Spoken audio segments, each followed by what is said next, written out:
Most students don't fail because they're not smart. They fail because they're using the wrong study methods.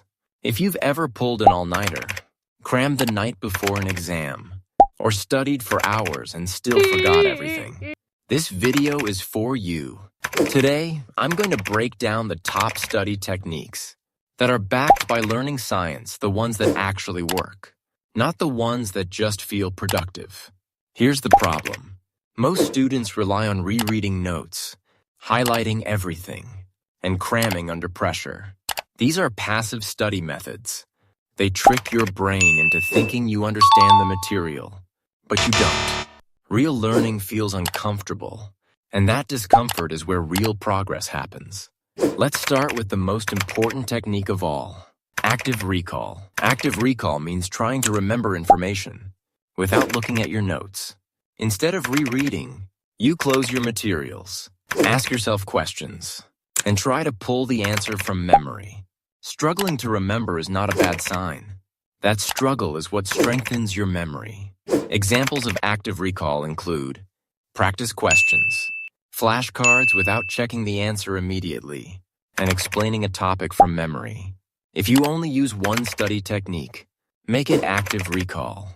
The next powerful technique is spaced repetition. Cramming helps you remember information for today. Spaced repetition helps you remember it long term. Instead of studying once for hours, you review the material multiple times over several days. You study today, review tomorrow, then review again a few days later. This works because the brain learns best over time, not under last-minute pressure. The third technique is practice testing. If you want to know whether you're actually ready for an exam, stop studying and test yourself. Practice tests reveal what you truly understand, show you your weak areas, and reduce exam anxiety. If you can answer exam-style questions confidently, you're prepared. Next is the Feynman Technique. This method is simple but extremely effective.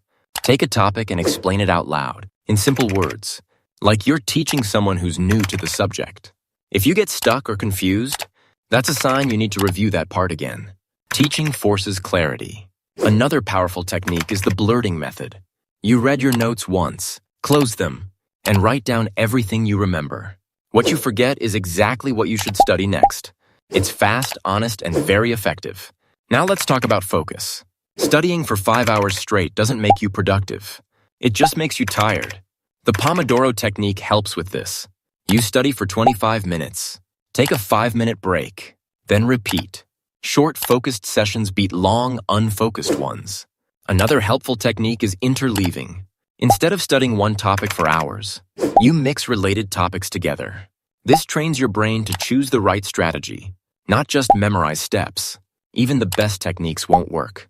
If you multitask while studying, sacrifice sleep, or rely on last-minute cramming, learning needs focus, rest, and consistency.